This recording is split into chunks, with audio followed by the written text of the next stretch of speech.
This up. How was your Vegas trip, man? Very interesting. Very interesting. I So, was hoping for a awesome, um, very interesting. I don't know. I mean, it's not that we didn't have a good time. We had a good time. Okay, okay. That said, Still it not a is great style. a different type of good time than I was expecting. Usually for like time off. So Okay, to kind of truncate this as much as possible. Um, so it was a part of a work trip, okay. basically. Right. Yeah. So we opted to go an extra day, a day early, and we stayed at the hotel was called the Cosmopolitan. Now, this is a five-star hotel. Okay. My company basically paid for the majority of the time there, and we were just responsible for the extra day. But we were told that we would be paying the rate that my company paid. Um, so it's like a reduced rate. Okay, cool, whatever. And then I got an idea of what it was supposed to be. I was expecting somewhere around $300 for the extra day, and it was not that at first. They were like, okay, yeah, we're gonna run the card for 770 cents. I say, whoa, let's stop. And after some back and forth, they eventually got that all figured out. Okay. Um, but we did do some interesting things. We went to a cannabis lounge, which is it's literally a bar but weed. Yep. Um, I've heard of them and before. yes, and what's really crazy is like you just like smoke inside. So there's us like literally getting a table, and we're brought our order, and then we're just like, so do we just do the thing? And the guy was like, I mean, there's a patio too if you wanted, because apparently it's a very common thing that everybody's like, are you sure about this? So they have an outdoor area, but we did inside. Um, Vegas is very much obviously aimed at gamblers. Yeah. But Yeah. it is a go sort of vacation spot, not Okay. a we're gonna hang out and just chill spot. Right. Um, Right. which we did do a little bit of that. Like that I got a couple of the pictures because we got, like I said, our hotel was nice and the room was very nice, had a balcony and everything. So like sometimes when we had some free time, we would go out. Like I brought my Steam Deck with me, so I would just like go out on the balcony, and while like things were loading, I would just be looking at the mountain range in front of me, That's cool. which was yeah, it was really I cool. think you're the only Um, gamer. Your gamer credit has gone up as a person who was like, I'm gonna go to Vegas to play video games on my yeah, Steam at a Deck. five-star hotel. Um, yeah, there's we did a dune buggy dash tour thing Oh, that's too. cool. Well, if our dune buggy worked, it would have been great. Aw, that Yeah, sucks. we had a lot of issues, and we got stopped multiple times. At one point, because it's like a guided tour thing. Basically, you have a dude, and there's like four of us following the dude. And every so often, he'll stop and check and make sure everybody's there. So, just to make sure that he didn't like get away from anybody or anything like that. Well, we came down up over this hill, and we were supposed to come down over the hill and bank right there, like against an embankment and keep going. Came down over the hill, turned the wheel, and then I looked up and realized that my one wheel was turning the right way, but the other wheel was turning in, and we had a Oh broken tie rod. no. Oh So, yeah. no. So then we're just like in the middle of the desert, just us in silence because everybody else is gone at this point, waiting to have somebody come find us. Fortunately, it wasn't super duper hot. There's It less wasn't super interesting duper ways to hot. die, I suppose. Yeah. No, I mean, all things considered, the weather was wonderful. The hottest it was 80 degrees. Oh wow. Yeah, Got and lucky. there is definitely a difference. Like, I hear a lot of the time people are like, "Oh, it's a dry heat. It's totally different." It is 1000% totally different. 80 degrees in Vegas feels kind of like 70 degrees here.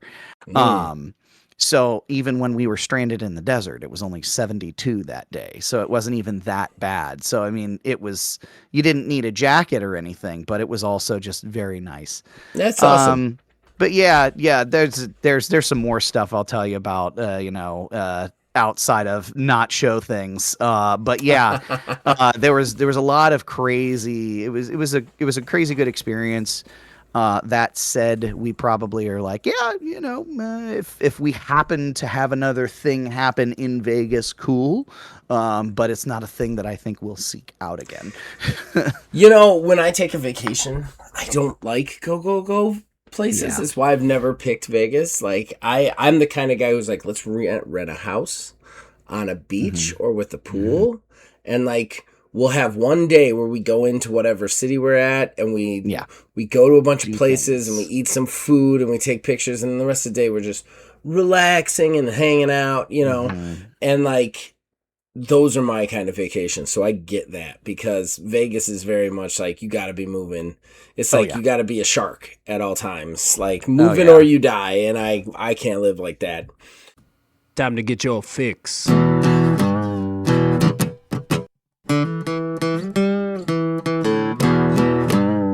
It's a horrible gaming podcast. It's not good, it's not great. Horrible gaming podcast. It's not even what you would call fair. It's really not that good.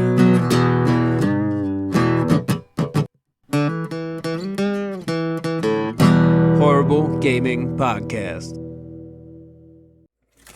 Hello, my name is Zachariah with Old Man Gaming. You, dear listener, for whatever reason, have decided to listen to another Horrible Gaming Podcast. I'm not alone. Usually I'm never alone. With me is Neil, aka Tiny Wizard. And we're back. We took another 2 weeks off. Sorry, everybody, but 'tis the way now. I mean, we had Mother's Day, and I had already told you guys that Neil was going on vacation. It's pretty hard for me to be like, hey, happy Mother's Day. I'm going to go take 2 hours to, talk about video games with my friend in the basement. It's not really a thing I wanted to do. So, but we're back, and we're doing this episode because we took another 2 weeks off. Neil has what he has referred to as hella news. So I think we're just going to do a catch-up news episode, as much as that will make me sad and depress me. So prepare for some hella news. And considering the fact that I think I probably know what half of these stories are, Probably. Can't wait to whine about all of them. Other than that, before we get into it, I've got to thank the people who make this possible. Behind our ugly mugs, you see a custom graphic that's provided by Mr. Mark Bell. We thank him for that. And then, of course, the theme song for this show and all shows here at Old Man Gaming is provided by the man who makes the music, my brother Nick Van Slyters. We thank him for that. Ladies and gentlemen, we'll be right back with fan interaction. Horrible Gaming Podcast. All right, guys, that brings us to our first segment, our most important segment, that is fan interaction. That's where we, the co-hosts, we talk to you guys, the fans. We answer your questions wherever you write them and wherever we see them and all that fun stuff. We only have 2 this week. The first is from Jason. He says, I was slacker, brain too full of Ark, Darkest Dungeons by Daylight. Okay, and the Outlast Trials. Darkest Dungeons by Daylight. Does he mean... Maybe Dead by Daylight? Yeah, but maybe he's playing both of them and he merged them, I think. Yes. That would be fun. And I think that's like his forever, like what he's talking about as potential forever games. Mm-hmm. On that subject, man, I have been having a really hard time not playing No Man's Sky lately. Really? Yeah, I went back to it just to go back to it. Plus, like, I had restarted it on Steam because I lost all the progress from Game Pass 1 because I don't play Game Pass anymore. So I had restarted it on Steam, and I was like, man, I want to get back through that storyline and get back to where I was beforehand. And anybody who hasn't played through the storyline of No Man's Sky, it's one of my all-time favorite storylines of any game ever. It's just so interesting and weird and take what you want from it. And yeah, I love it. that being said, like, I got through the main storyline after like 25 hours or so, and then now I have 2 other games that I've kind of promised to review that I can't bring myself to play instead of No Man's Sky. Like, I'll sit down, I'll be like, well, I'll just check in with my settlements on No Man's Sky real quick, and then I end up playing No Man's Sky for 3 hours and not playing the games that I should be playing to review. Like, that game's got me good right now, man. I know the feeling. The feeling. Oh, and I love that game. It's back on my experience of the year list because of how much I played it. Like, I put it on my list because I'm like, I can't avoid this now. And it definitely got another update, 2 more updates actually, the Trash Man update and the Pokemon update, which have played the Pokemon update. Mm-hmm. It's really good. Really? Really good. Like, I'm impressed with how deep it is. It's not the deepest thing ever, mind you. I'm not trying to say, like, you should play it just for that. But, like, I was not expecting it to be as deep and interesting as it is. Mm-hmm. So, yeah, I don't know. Take that with a grain of salt. Interesting. We also had William Houlihan, of course. Hi! Exclamation point. I don't blame you for not being into my Forever games. For Bloodstained, the reason it doesn't work out with you is probably the graphics, honestly. I wish they would have made it pixel art. I will agree with that, man. I like the pixel arts better, and the Bloodstain never really felt smooth when I'm watching it move around. Whereas you think about Alucard moving through Symphony of the Night, and it's like beautiful, you know, like just the frames of him starting to move with his cape moving and him hovering into the run, like there's so much work put into that. Whereas Bloodstained did always kind of feel a little herky jerky to me. So you might have a point there, Will. I'm not willing to like acquiesce all of it to that, but you might have a point. He then continues, Xbox surprisingly seems going into the right direction, in my opinion. Thanks for the show. Hashtag Xbox seems not good, but less bad. So far. I don't know. I don't know if I burn them all down. I just can't get back on board. Like every time. Like, I'm definitely at a point, too, where we've been doing this for so long that, like, even when they do something good, I'm like, where's their end? Where's the turn on this? Where, you know, like, where is this gonna go bad? It's like a bad guy wrestler that's, like, always bad. You're just waiting. Like, he's gonna kick him in the nuts when they're not looking. I'm telling you, man, it's coming. Just something with these companies now that registers with me. I just feel like it's going to go bad somehow, and they're going to get back to being bad again, and I just don't know where it's going to be. That is true. I mean, we do see this all the time. I mean, so far so good when it comes to Microsoft getting everything, kind of the rebrand and all the changes that they've made, but I will be very curious to see how that's going to continue and be long-term. Because they are in the process of, like re-examining exclusives and everything like that. So all the progress that they've made over the past few years of putting games on other platforms seems like pretty soon here it's just going to be completely wiped back, which that'll be a discussion. I was going to say that'll be a discussion for that point in time when that happens. But so far, it seems like they're at least making some positive moves. It seems that way, but at the same time, some of their positive moves include negative moves. I don't like exclusives. I've never liked exclusives. I don't like when Sony does it. I don't like when Xbox does it. I don't like when anybody does it. I think everybody should be allowed to play the games everywhere if you can make them there. And I think that, like, rolling that back kind of pisses me off, honestly, because we'll be back in that situation where, like, I can't play, XY because it's on Xbox. I mean, not that Xbox is ever going to release an exclusive that I give a shit about. They haven't done it in fucking, 10 years at this point. So unless Fable wows me, I can't foresee that, bothering me anyway. But at the same time, the idea that I might not be able to get Fable on my PC is a little annoying. I don't like that. So, again, every time we hear good news with them, it seems like it comes with something else. And like a full rollback I don't want to go backwards. I just don't want to go get worse. It's not about the era. I don't think it's ever been about the era, because I think there was always mistakes being done in every era somewhere along the line of gaming, all the way back to the 80s when it started to boom. I think that like what I would much rather see is, instead of like, oh, well, it was good back then. Why was it good back then? Can we look at the reasons that people enjoyed the gaming and the reasons that made it boom, and maybe take that information and use that to inform ourselves moving forward, without maybe rolling back to a simpler time? Every time things get rolled back to a simpler time, everybody loses out on shit. And I don't like that. I want Xbox to just like re-examine what they're doing wrong and not do those things anymore, Mm-hmm.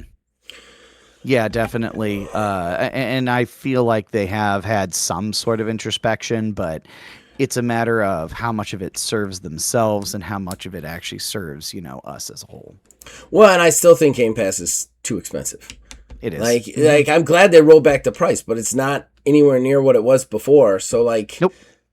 I don't to me, it's still a bridge too far for me to pay for that service. Right.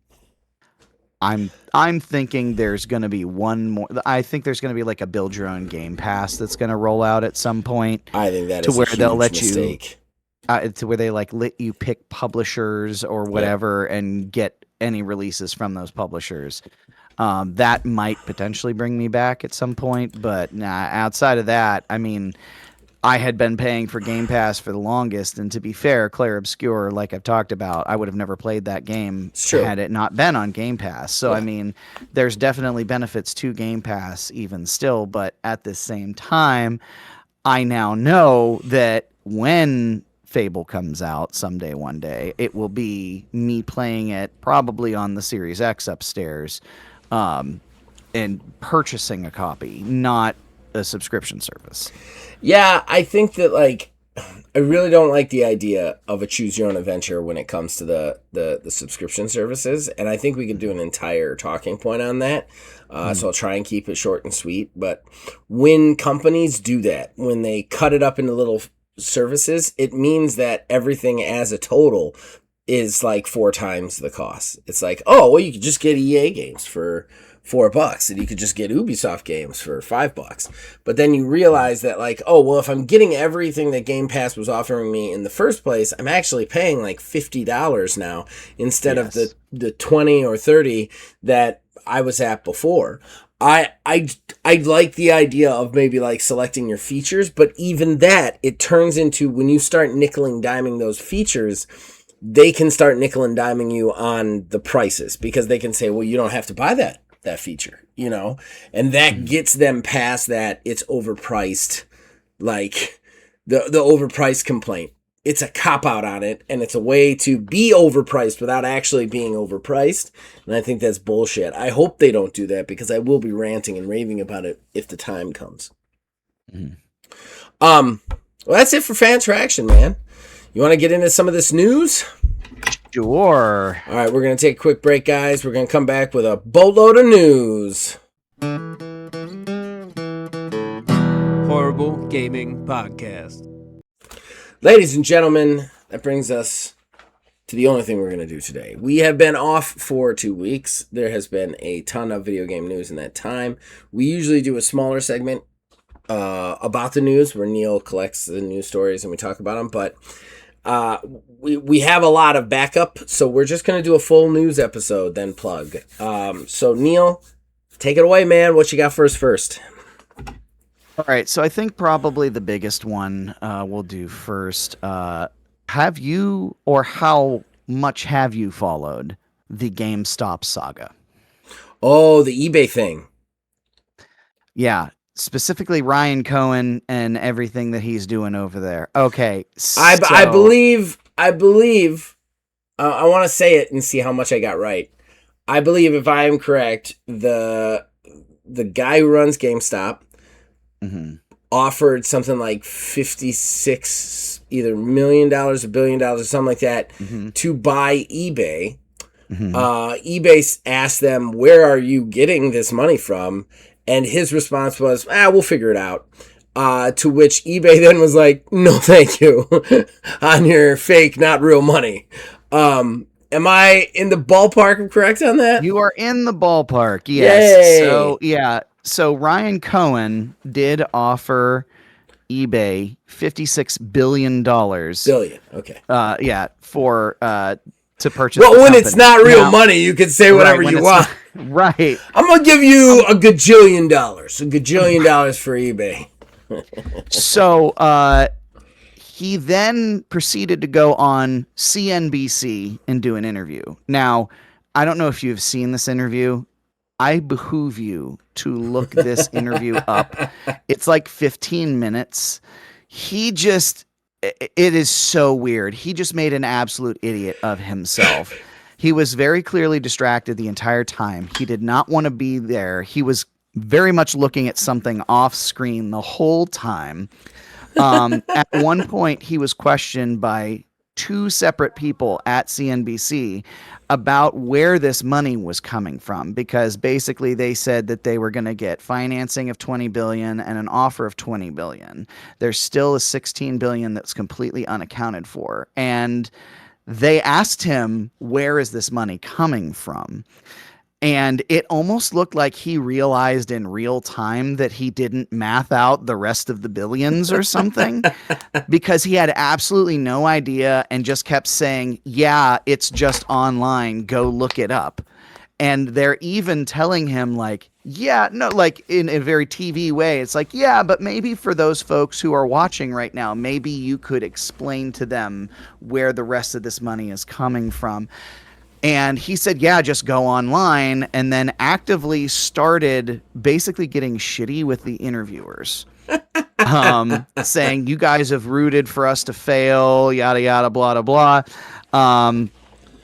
So he was even called out on air, which we've talked about this before, that he has a very interesting compensation package through GameStop, to where he does not get any money at all unless he improves the value of the company by a certain amount. Enter eBay deal. Right.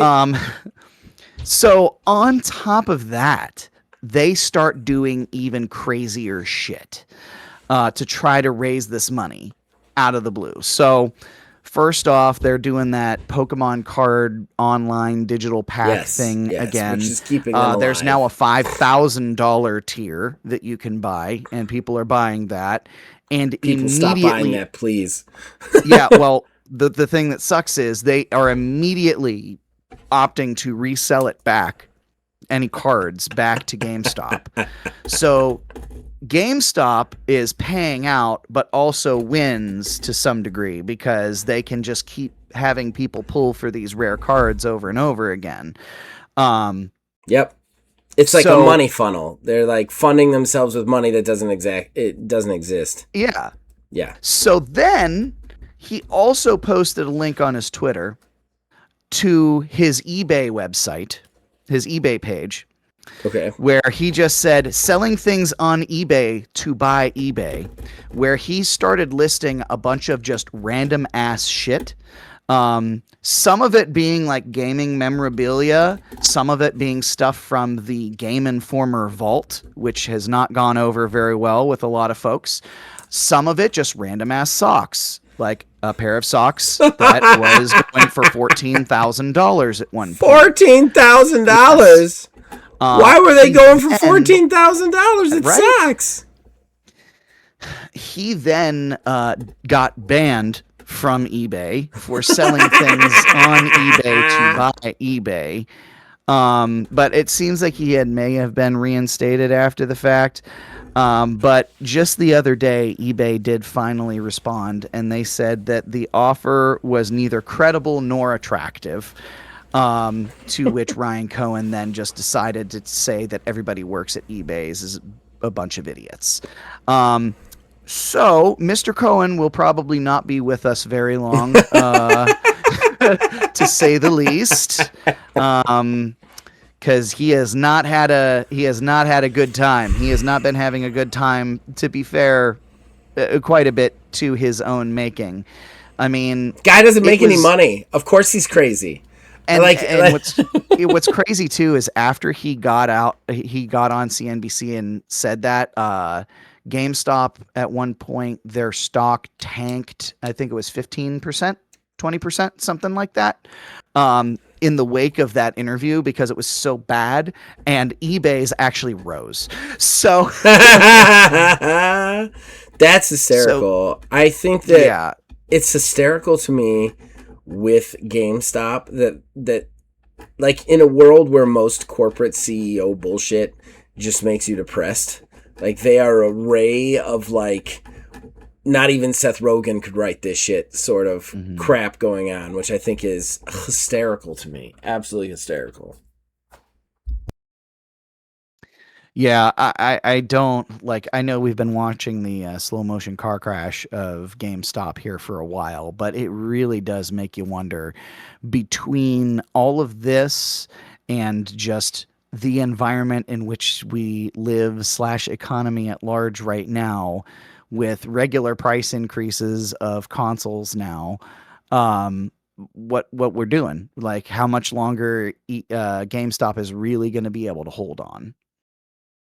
Could you imagine if you're a CEO type person and you're at one point like your net worth is much higher than like even ours, right? Like anywhere near ours, like your upper crust, like so you've got mortgages that are in like hundreds of thousands of dollars.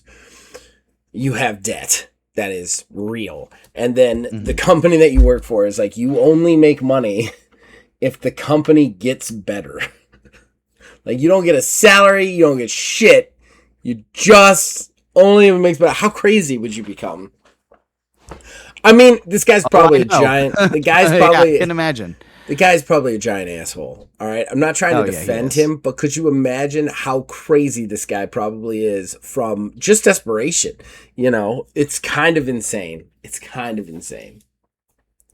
Actually, just to kind of slide back over to that.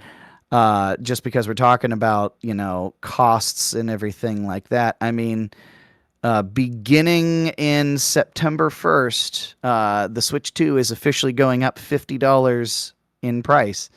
So it comes for us all. We knew it was a matter of time before that was going to happen. And now it puts Nintendo in a very strange and somehow familiar situation. You remember when the 3DS came out? They went through, they had the higher price, they cut the price, all the people who bought it early on are being left out. It's the same Uno reverse sort of situation, except now it was probably going to be, the Switch 2 was probably going to be $400 whenever it came out. They opted for $450, and now it's going to be going up to $500, which makes this whole tariff refund thing that they're trying to go for very interesting. And kind of impossible because they're already being sued by the people. It's kind of impossible at this point. And then, like we talked about, what happens then? What happens to the folks who are the early adopters, like myself? If they're going to go through and do that, there's somebody's going to have some sort of recompense for that. So I honestly, I don't think Nintendo makes a move on that. I think they're just going to take the L on the price increase and call it a day. I don't even want to ask this of you, but I don't feel like the system's worth $450, let alone $500.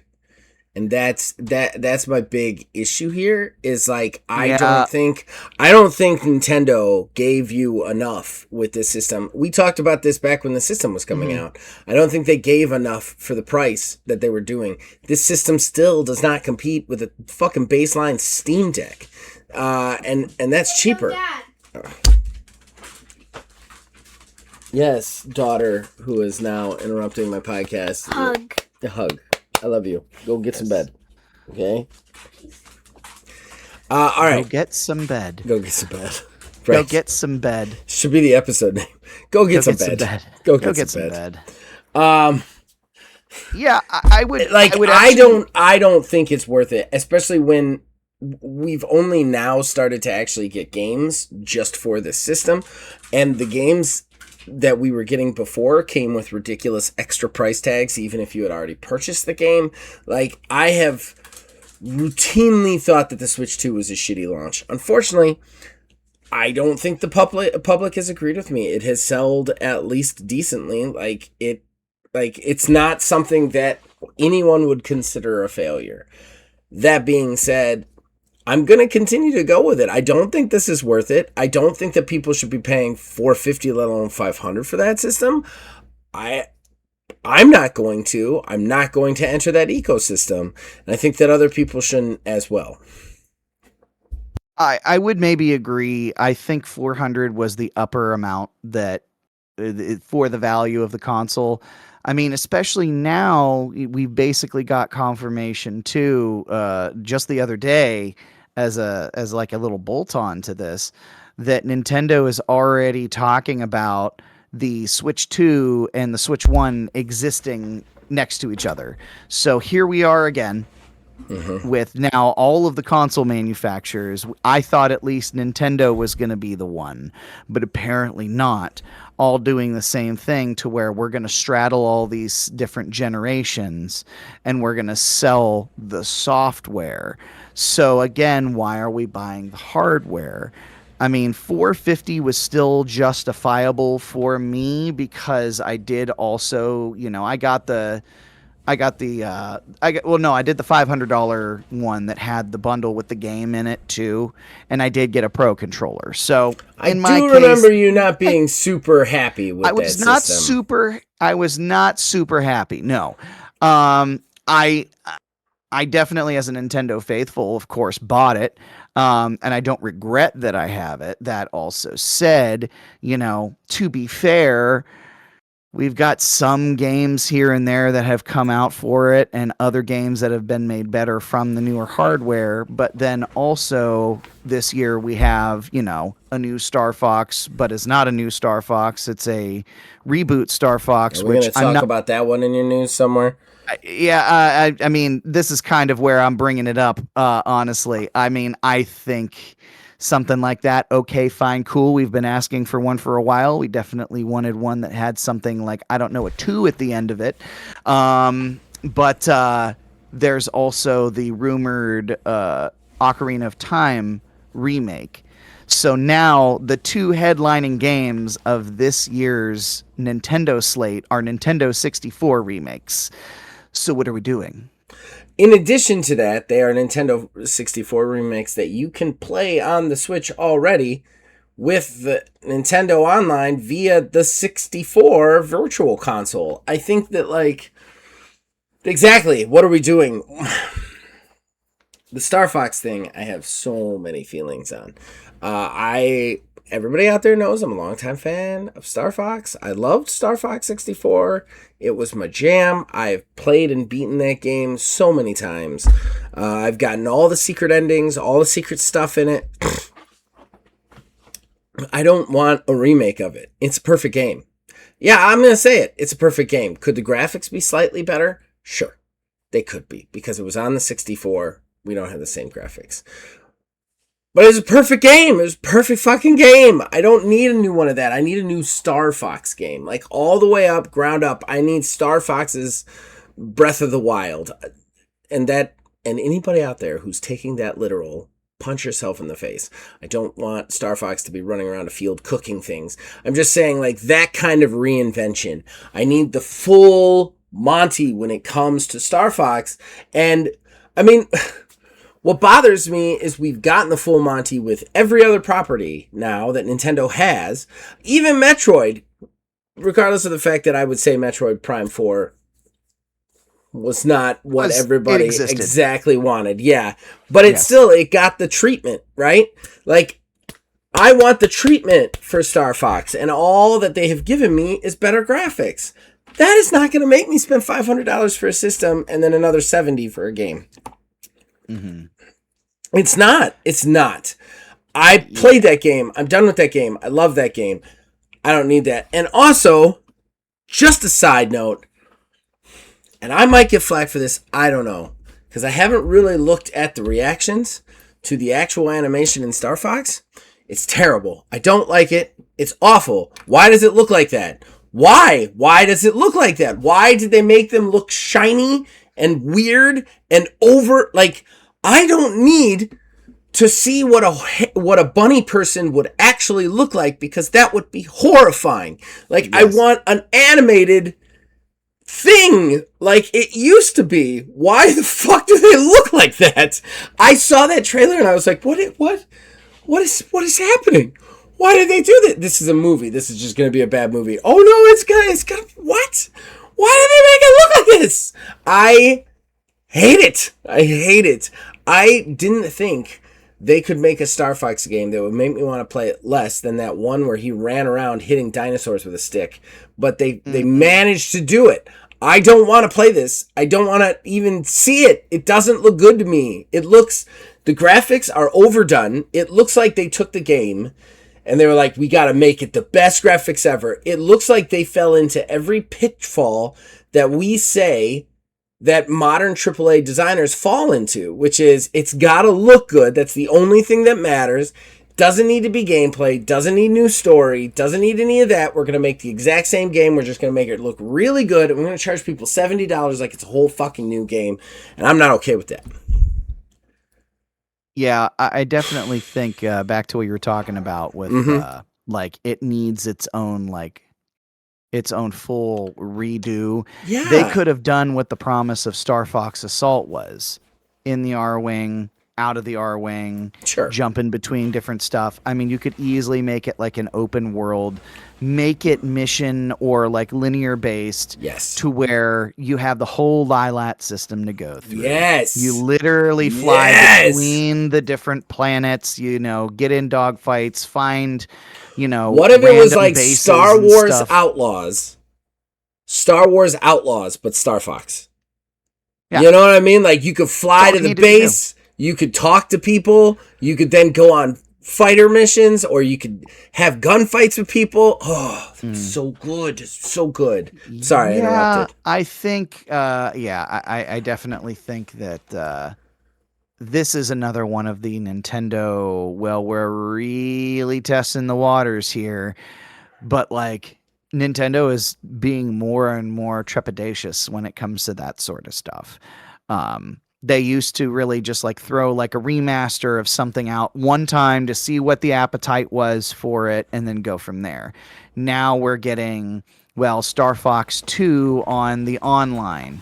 And then, then we have Star Fox on the 64 on everything. Then, now we're getting this. And, by the way, Star Fox is in, the Mario movie. That's not a spoiler. It's in the advertisements.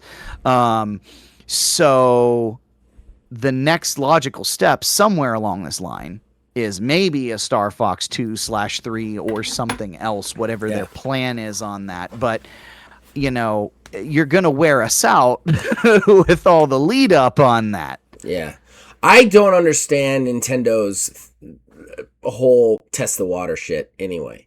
I understand that with Xbox when their properties sell like shit, I understand that a little bit more with Sony. I don't understand that with Nintendo. You just go online. Go online for 10 seconds and you will see that there's a market for Star Fox, for Metroid, for all of the other games that they had to test the waters on. Just make the new fucking game. Like, there's nobody out here who wouldn't pay for a new Star Fox game. Even me. I don't know that I'd buy a whole new system, but I would definitely want to get my hands on it. I think that the whole testing the waters thing, what are we doing, Nintendo?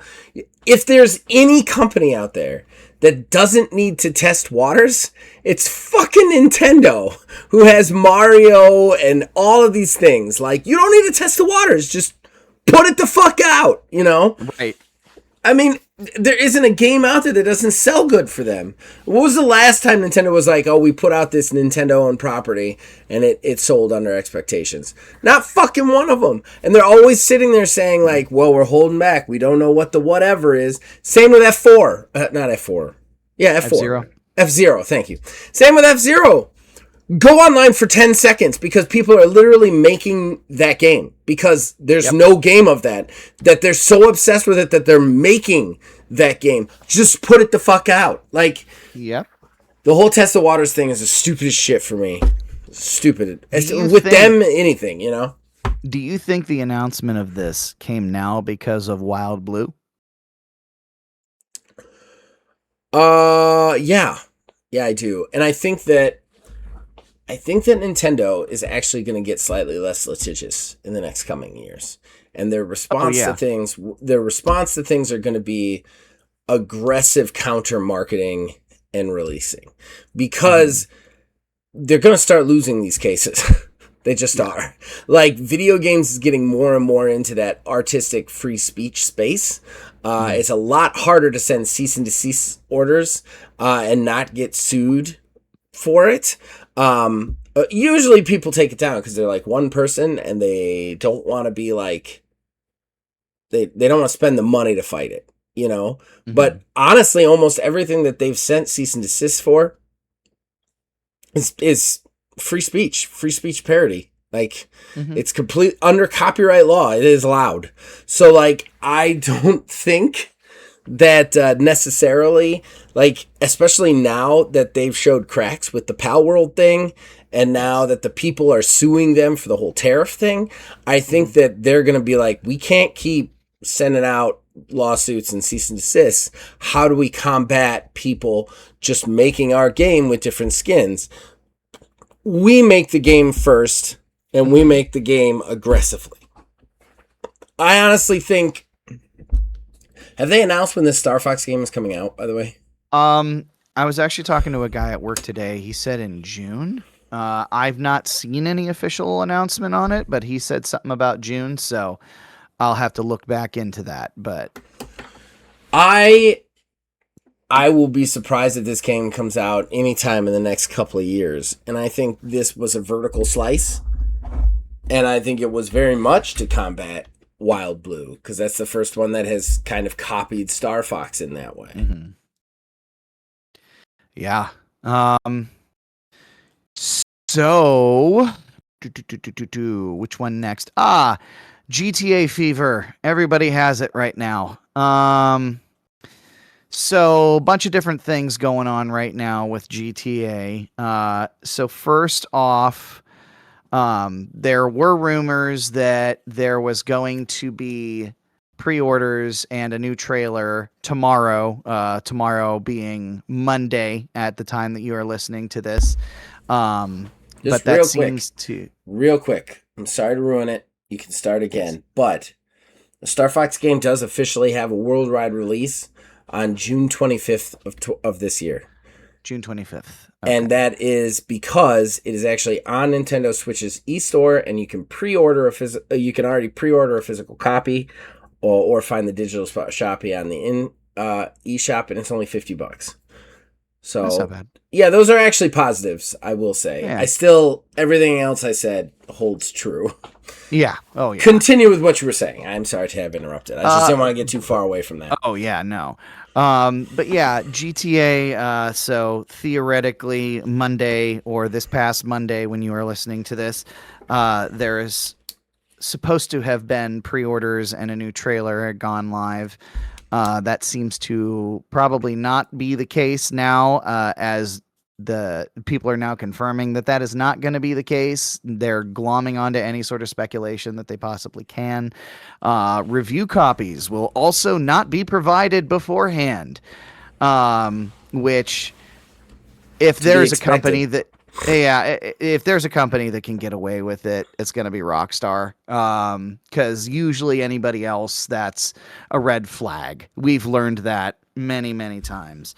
But I am a little curious because there's also been a review over at Glassdoor, the folks who do the post working for a company interview things, basically, to where you can do a tell-all. So apparently there's some Glassdoor review that is basically laying bare everything that's going on right now over at Rockstar and the absolute nightmare extreme crunch that is happening. So you have your standard hits, unpaid overtime to finish tasks. Some shifts are starting from just like 6 to 7 in the morning until 3 a.m. the next day. There are some projects in Q&A that should take 5 to 6 months to complete and are being required to be finished in 2. So, I mean, the burnout is going to be really real. And on top of all of this, there's an individual named Omar Dasuki, I'm assuming I'm pronouncing this correctly, from the Bank of America. He's a business analyst, said that they should be pricing GTA at $80 to set a quote-unquote new standard for the rest of the game industry to help them as they are, quote, struggling. It does not help that the game's budget is already reportedly $1 to $1.5 billion with a B dollars. All right. First of all, that Dasuki guy can bite me. Second of all, just off the top of your head, can you think of one game in any of our history, since we've been doing this, that you have heard about this level of crunch and it's come out good, fine, or playable? Have you? Not really. Nope. Everyone I've ever heard of 6 has or 7. been a fucking train wreck. And while I'm not saying that all of them have come out bad, but when you're forcing people to work like this, they make mistakes. Mm-hmm. They're human. Like, I'm not even talking about this from a humanitarian angle. I feel like you and I have covered that. Yeah. Left, front, and center. It's not okay to make people work like this. We've said it. We'll say it again. It's not okay. I'm going to go at the economic level here. The quality level. People cannot they can't work at the level that you need them to work at under those conditions. They can't. They cannot create the product that is expected from this game, which right now is expected to be the greatest game that has ever come out ever, and have it work. And I want to say something. I want to say something else about the games industry and the pricing that has been really bugging me, because everybody keeps using this language of, game prices haven't gone up in X amount of years. And they've only gone up in so many years. Inflation's gone up higher and that sort of thing. I understand that. Okay. But that's also a load of shit, because the quality of the game has gone down. So, like, you can't, the problem is at the end of the day, the price has to equal what the game is. And you want us to pay this while giving us this. Mm-hmm. And that's the problem. Back in the day, when we were paying what would be considered then as premium prices, the $50, we were paying that for games that were complete. What was there, 1 or 2 games that you heard of a bug that the game wasn't playable? Other than that, the game worked. It worked. You didn't need to do a battle pass. You didn't need to do some sort of weird... there weren't microtransactions in it. There was none of that. $50, here's your game. I'm going to tell you right now, I'll say it, I would pay $70, possibly even $80 for a game that didn't have any of that shit, that was complete and not buggy and broken as shit. But they don't provide that for us. And Rockstar and GTA 6 is not going to be any different. I am sick of these high prices, and I'm sick of everybody justifying it. The fact remains is that I can get better games with retro 16-bit graphics over here for $20 to $30 that I will play longer, will work better, and will not ask me to spend more money on them. I think that's a load of shit. And I'm really sick of corporate developers, CEOs who don't know what the fuck they're talking about getting out there and telling us that we should just be spending more. No, you spend more for the quality of the product, and you don't give us a quality of product, Especially in the age of Steam. Right. Absolutely not. Absolutely 100% not. I mean, you have games coming out in early access or even full launches at a $30, $35, even $40 price tag. There's no need for anything like that. Now, if we wanted to have 2 different options to where okay, there's two versions of this game. There's the add microtransaction supported tier to where you spend $40, $30, whatever to purchase the game, and everything else is literally just microtransactions. And then there's another version of it to where you basically get, I guess, what would equate to a battle pass of some sorts, effectively, to where you spend $70 to $80 and it is complete and you get everything that's ever going to come out for it. That would be something interesting. Yeah. Nintendo is slowly starting to delve into, because I think actually they mentioned it for Star Fox. The digital version is going to cost $10 less than the physical. Mm-hmm. We have reasons now. We are making some of these moves, and I feel like that needs to open the door to this conversation that these higher up execs don't want to have.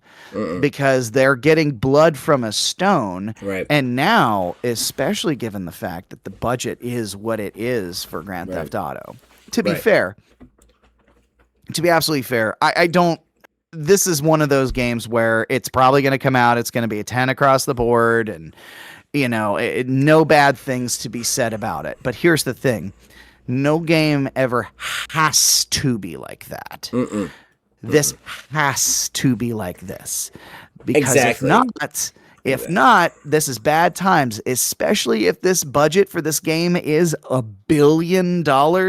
Sure, realistically, they're probably going to make their whole budget back in like a week or something stupid, you know, but at the same time, you know, we are dealing with our own economic factors in life, you know, and competing against all these other games and everything else going on. So maybe there were people who were ready to throw down and are just not right out of the gate. You know, how much success does Rockstar have to have out of the gate to be able to be quote unquote okay? I have been wrong many times on these subjects, but I don't think this is going to sell what they needed to sell. I think they've spent too much money on it. I think they're too in the hole. I think they're forcing too much crunch. I want to point out, we didn't hear anything about crunch in the last two games. I'm sure it was there, but we didn't hear about it. So it wasn't bad enough that we were hearing about it. Now we're hearing about it, which means they're working like shit. So, like, I am very nervous about the quality of this game, and I am very nervous that they won't make back their nut, especially because, yeah, it could be 10s. It could still, like even in a perfect world, and this comes out, and it's perfect 10s, right? And I'm wrong, and they do just fine with the quality, and it's great, right? If you're asking $80, your common man doesn't have that. He needs to spend that on eggs. Trust me, I do the grocery shopping. It's fucking ridiculous. So, like, there's no way you could spend that. So, like, I think that the amount that they've gone in the hole to produce this game is going to be too great at this point. We're too far in the hole economically to be able to spend that kind of money on a luxury item. Definitely. That being said, I could definitely be wrong. I've been wrong on the economic stuff many times before, but like I am not 100% sold that GTA 6 is not going to be a huge crash for Rockstar. I mean, I don't know that it'll kill the company or anything because I think there's enough people that will just run out and buy it because it says GTA 6 that it will at least make some money. It's just the amount of money they've spent on it versus how much other things they sell, which is almost nothing, compared to what they need to make on this. I just don't think it's there, given our current situation. Funny, this is what we're talking about, because I'm actually just going to use this as a perfect segue to slide into the next one. Slide on in. Bungie is in huge trouble. Bungie is in huge trouble. So, apparently, according to an analyst, Marathon sold 1.2 million copies of the game, 70% of those being on Steam. So, this did not move consoles at all, and nobody really wanted to play it, you know, on a console. Almost all of its player numbers are in the PC space on Steam. However, in their Sony's financial statements here, there's a reported $560 million in impairment losses. And I had to look up what impairment losses were because I had never heard the term before. Impairment losses are basically change in a company or IP's value based on things such as goodwill or perception. So it's assigning a monetary value to something not necessarily tangible. So remember, Sony bought Bungie for $3.6 billion in 2022. They've laid off a ton of people. Destiny 2 has been basically gutted, and they put everything behind Marathon. And as it stands, they've basically lost the company value, about $500 million by their own accord. From what I understand, there's still no plans to give up on Marathon, which screams to me of a last-ditch effort, because I don't think we get a Destiny 3 if Marathon continues the way that it is right now. From what I understand of the game, it's very much not a me game because it's very it's for the sweats. It's for the aggressive pro players. You basically can go in and you gamble with all of your equipment all the time, and it's you very can just hard. lose. You can lose days and days and days of progress in one match, and that sounds like the absolute worst possible experience for me. So I want nothing to do with this game. This is a competitive gaming scene game when competitive gaming is not as prevalent as it used to be or on the decline. I think that, in addition to that, I don't want to spend too much time on this because I feel like we've talked about this 1,000 ways, even though we're just talking about this game for the first time. Yeah. If you are going into the games as service space and you are making a games as service game in a genre that is already dominated by a different beast, you have to bring something insanely good to the table because you're not looking for buy-ins, you're looking to take market share away. It is a different beast. When you are selling a game that is just a game you can play and put down and play and put down, like Skyrim or something along those lines, it's about copies sold. And people might pick that up, try it, put it down, come back to it. With a game that is a games as service, it is a game that is meant to be played by their player base every day. Every day they want you to sign in. That's what they need you to do because that means that you're spending money and you're generating revenue for that game. It is different than just selling copies. The problem with Marathon is there are two huge beasts already well established in this genre, and that would be Escape from Tarkov and Arc Raiders. Those are escape shooters, and they are fucking beasts. Nobody is going to leave those games to play Marathon, especially with all the shitty press leading up to it. And then once they get into it, realize that it is so fucking sweaty, you can't have any fun with it. I think that this is another cautionary tale in a list of cautionary tales a mile wide of, it's the same with Concord and the hero shooter. If you want to make a hero shooter, you have to take stuff away from established hero shooters like Overwatch, like Valorant, like Rivals. And the players that are there play that game every day. They play it every day. They get their dailies. They play it. They have no interest in it. They might try your game, and then they're going to put it down and go back to the game that brought them to the table because that's what they're good at, and that's what they've invested all their time in. These games are investments for players. They're not one-off luxury items like most other games. You have to take market share. Marathon has done nothing to take market share away. No. And I really wonder, I would love to go into one of those boardrooms and just present this concept because it really makes me wonder if a single one of those people on an executive board or something like that is an actual gamer or follows anything with it. Because, No. I mean, on the outside, it just seems so simple. Like we can see everything. It's A plus B equals C. This is what we see. This is the formula. This is what we know. This is how we know how this stuff works.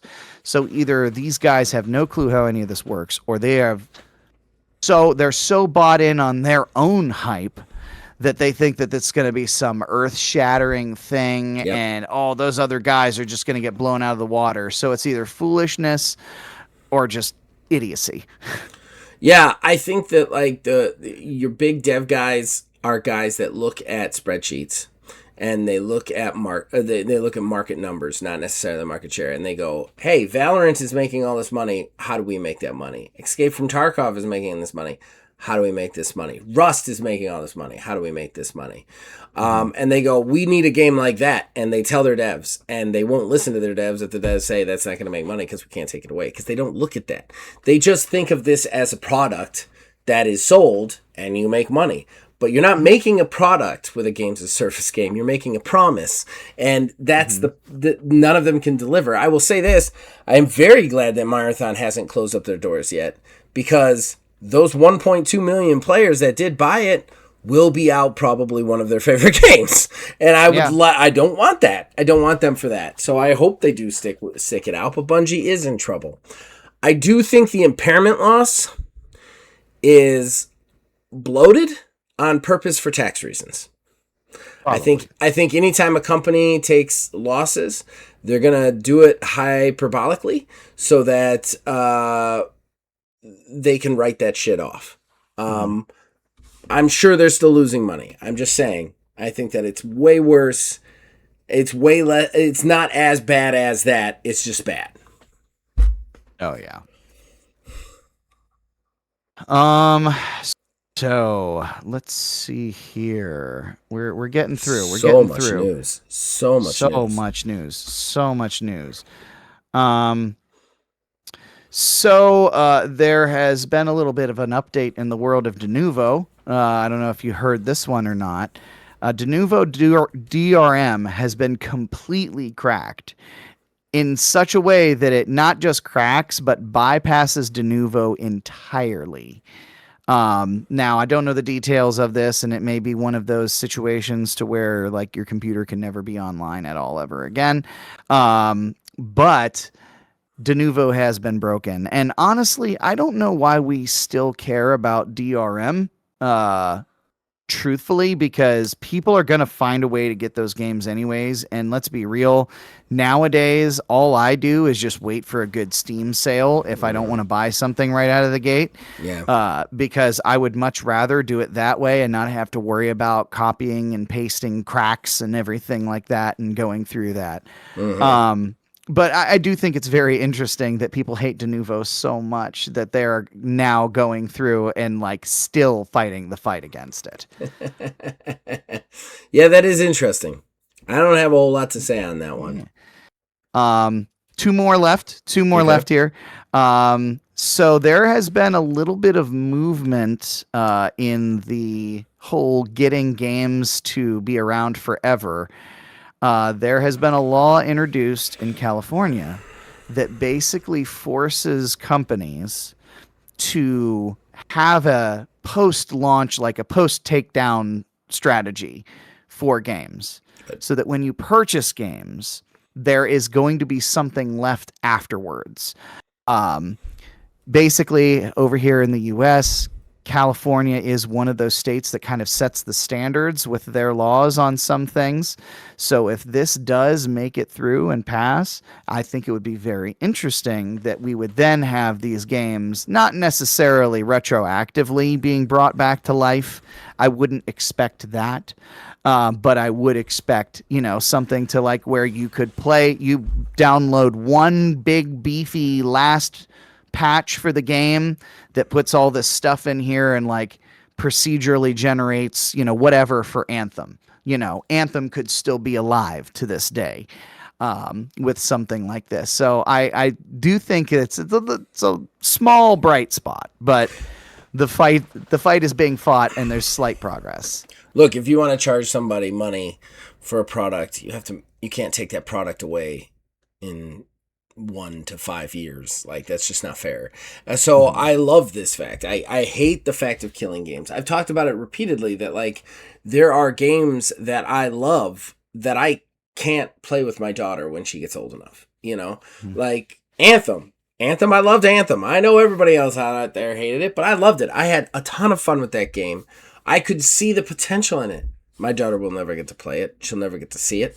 Other than the cover, because I still got the game upstairs. I think that, like, what's interesting about this is I think it could actually revive some older school ones, because I think you will have fans who are like, I want to bring this game back, and the company's like, you can't, and then they'll be like, you didn't have a plan, so you have to put a plan for it. Like, it'll force companies' hands to kind of maybe give them the okay to put that stuff up or online. I think any games as a service that shuts down, and I've said this on the channel, any games as a service that shuts down should allow the source code to go to the internet so that somebody who wants to run a private server can run a private server on it and bring it back. Because I'll tell you right now, if somebody doesn't want to spend the money to bring it back, then the game doesn't, it'll die because there's not enough interest. Do you see what I'm saying here? Like, Oh yeah. Like, I think they should at least make it available for the public to be able to do it. You have these games that are like, we shut it down and there's no way to ever touch it again. That's bullshit. That's super bullshit, and that needs to stop. So whether Absolutely. it's an offline mode or source code on a private server, I don't know, but it needs to stop. So I'm going to leave us with the weird one. Okay. I don't know if you saw this or not. Did you see the Mario themed caskets? No. There's a company. So I'm going to send this here to you. Feel free to take a look. Okay. There's a company. Where are they out of? I think it was somewhere in Spain, I think. Yes. Everybody out Brazil. there might lose picture for a second. Yeah. Just a Out second. in Brazil, they had this company has made Mario themed caskets. And they are very, like, they look like they came out of, like, the freaking Super Nintendo world over at Universal. They have them themed after God. Mario, Luigi, Yoshi, Toad, and Peach. And they are exactly what they sound like. This is They horrifying. look exactly how you might think that they look. This is They're themed horrifying. after them. Yes. That's so bizarre. Who thought, like, that's the business venture? In the Kotaku article, they even have, like, a little trailer for it to where you can see just the dead versions of these characters in these Which caskets. is super fucking creepy. Yeah. Like, it goes out of the way to very- be like, Mario can't die, but you can. And then it shows all of them dead in a casket. Like, good God. The kid is young. He's going to start crying. Like, oh, that is really weird. That is horrifying. That is horrifying. But who is the person? Who is the person who is like, I would like your finest Mario casket, please? Like, I don't know. Can I just say something? I don't understand why anyone gives a shit what happens to their body after they die. What it's in, what receptacle. In my opinion, once I'm dead, I am fucking dead. Okay? My body, I'm not in there. Do whatever you need to do with it. Like, personally, I would say save the money. Really late at night, roll me up in a carpet, dump me in the river. Like save the money on the funeral. But if you need a funeral, like, that's what the funeral's for, you know, is for the people who are still alive. I was going to say, yeah. Dealing with the death of a loved one. I completely get that. To me, I don't, like, what casket do you want to put me in? What casket's going to make it easier for you to deal with my fat ass not being here anymore? like, do that, you know? I don't understand people who are like, when I'm dead, this is what I want. This is how I want to do it. This is the will, the living will. Like, I want this casket and I want the. It just doesn't make any sense to me whatsoever.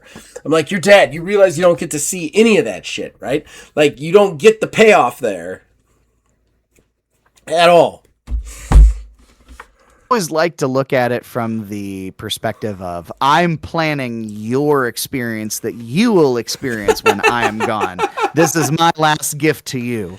But that's not a gift. That's the thing. I don't want to like give myself like now that I'm dead. Here's a list of final chores that you have to take care of. You know, just like do what you got to do to be okay with me being dead. Like seriously. No, or just dance because like, oh, we don't have to worry about him anymore. You know, like that's probably the better way to go. Just be happy about it. You'll save a lot of money on Mellow Yellow. But that at long last was my last one. Oh man, what a news episode. I can't imagine that anybody listening to this is still with us. But if you are, I appreciate it. That was a slog. It was a slog. Very long. Yeah, very long. It was a slog. And some of those were combined. Yes. Some of those were combined. There were like 12 total. I could tell. We'll have some more fun next week.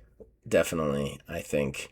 And I'm almost done with school, at which point I don't think we will miss as many episodes.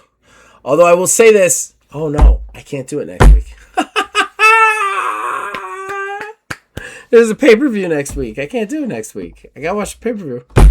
All right, so you're gonna miss next week, guys. We'll be back in the week after that. Just assume we're an every other week show now. Oh man! And if we have 2 in a row, it's a gift for you. I don't know how we do this. All right, you guys. We'll be right back with some plugs, and then we're gonna call it. Horrible Gaming Podcast. Ladies and gentlemen, that brings us to the end of the show. Shameless self-promotion that comes with it. Neil, anything special you'd like to plug? Well, I do believe one of the last, we're still trying to figure that part out. Episodes of Ordo will be getting recorded here soon, probably like tomorrow/today, depending on when you're listening/watching to this here. So I don't know if it's going to be if we're going to have another one there. Jury's kind of out on that. And then we are kind of having some talks about how we're doing what we're doing next. We're sounding like we're going to have a little bit of a rotation going on here moving forward. I'll let Zach kind of get into that a little bit, but well, we're always trying to get a steady stream of actual plays going. So we are going to get a little bit of a rotation. It's just in the dead space between Ordos, we're going to be recording something else, which we always have. It's just you haven't been a part of it until now. But yeah, I don't want to talk about that project yet. It's going to be really fun. It's something I've never done before. I'm very excited about it. But I don't want to talk about it until we have at least started recording it. That being said, Ordo is almost done, and I have a little extra tidbit for you. I am recording and writing up some cold opens for every little episode that has NPC stuff going on in the background. So there will actually be a reason for all of you guys to listen again, because none of that, you weren't privy to any of that shit. No, that's news to me. So yeah, so like just to give you a little taste, the first episode has some stuff with Charles Wheat right before the incident that you guys didn't get to see. So like I'm doing it with the NPC stuff, so that'll be fun. That should be coming out within the next month or so, I would say. I'm not going to give an exact release date until I have them all edited. And then we're still working on Dual Bastards Season 2. We are working on the new project.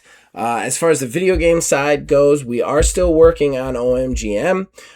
It's just can't do it not in the summer, unless you got like off Fridays. Haven't had that many off Fridays. We got like half that show recorded for the next season, and then we're going to record more of that with Jeremy, so we'll look out for that. And then I also started doing a new show. It's a short show, and it's just me taking a game and telling you what I think it needs. You guys have responded really well to it. It's getting good views. I think I started with Windrose. I did No Man's Sky. Then I did, this last week, I did Skull and Bones. Skull and Bones, which I'm very proud of that one. And then I have one more coming up this upcoming week in which I did Absalom, which was really hard because I think that game's perfect. So, so check those out. I think I'm going to be doing some more of those. We'll see. I also have 2 more reviews coming if I can pull myself away from No Man's Sky to actually play the games, and that's for Mad King Redemption, and Nitro Gen Omega has finally gone into 1.0 access with a story and everything, so I'm very excited about that. It's been way too many plugs. We won't be back next week with the podcast. We'll be back the week after. There's also some Wizards Respite Sanctorum coming out, so check those out. And check out everything we have to offer at the channel. You can also join our Discord, links in the description below. Influence this and all of our shows from there. As long as you guys keep watching and listening, we will keep making them.